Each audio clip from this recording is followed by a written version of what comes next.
Assalamualaikum warahmatullahi wabarakatuh. Perkenalkan, nama saya Komalasari Fitriastuti, Prodi PGSD semester 1 Bimbingan Konseling. Tahun ajaran 2024-2025, Institut Pendidikan Nusantara Global. Pada kesempatan ini saya akan memaparkan bagaimana pentingnya bimbingan konseling di sekolah. Nah, sebelum saya membahas tentang bagaimana pentingnya bimbingan konseling di sekolah, sebaiknya kita mengenali dulu apa sih itu bimbingan konseling. Bimbingan konseling itu merupakan layanan yang bertujuan untuk membantu peserta didik mencapai kemandirian dan berkembang secara optimal. Bimbingan dan konseling dilakukan secara sistematis, objektif, dan logis. Bimbingan dan konseling dapat dilakukan secara perorangan maupun per kelompok. Layanan ini dapat membantu peserta didik dalam berbagai hal, seperti memahami diri sendiri, memahami lingkungan, membuat keputusan, mengembangkan potensi diri, mengatasi hambatan, menyelesaikan masalah pribadi, mengembangkan keterampilan seperti komunikasi, manajemen stres, dan pemecahan masalah. Bimbingan dan konseling dapat dilakukan oleh konselor atau guru bimbingan dan konseling. Nah, sedangkan konseling, apa itu konseling? Konseling merupakan layanan profesional yang berfokus pada perspektif dan sikap daripada perbuatan dan tindakan. Dari itu, bimbingan konseling atau BK sangat dibutuhkan di setiap sekolah. Di bimbingan konseling, kita dapat membentuk dan membimbing mental dari peserta didik kita. Dan bimbingan konseling juga bisa untuk mengarahkan dan membatasi perilaku tindakan bagi peserta didik. Jadi, bimbingan dan konseling di sekolah sangat penting karena membantu siswa mengatasi berbagai tantangan, baik di dalam maupun di luar sekolah. Nah, beberapa manfaat dari bimbingan konseling di sekolah. Yang pertama, mengembangkan potensi. Di sini, bimbingan konseling membantu siswa mengembangkan potensi mereka seperti minat, bakat, keterampilan. Selanjutnya, pemecahan masalah.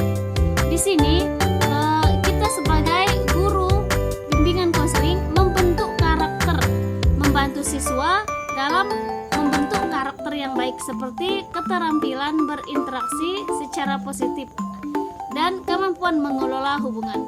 Selanjutnya, menciptakan lingkungan positif.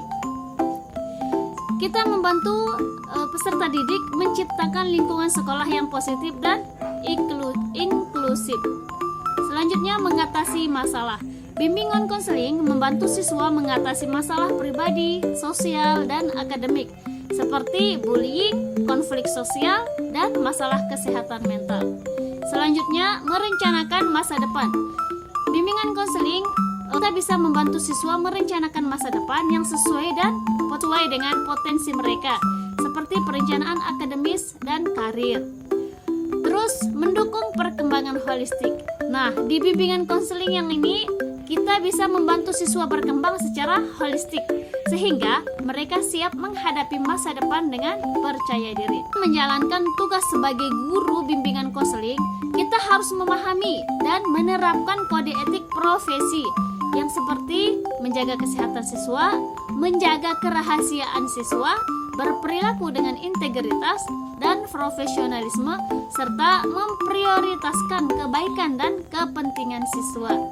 Maka, sebagai guru bimbingan konseling, kita memiliki tugas untuk memberikan pendampingan secara langsung dan secara khusus sebagai guru bimbingan konseling.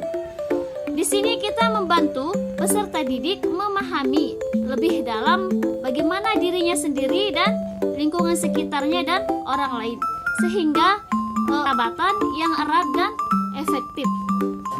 Ini bisa memberi bantuan pada peserta didik untuk bisa lebih mengembangkan dirinya sendiri, sehingga dapat menggunakan potensi yang ada dalam dirinya untuk bisa lebih maju, lebih kreatif, juga lebih terbuka dalam segala apa yang ada dalam dirinya yang dia permasalahkan atau yang dia keluhkan dalam dirinya dengan secara optimal. Jadi, dari paparan saya ini kita bisa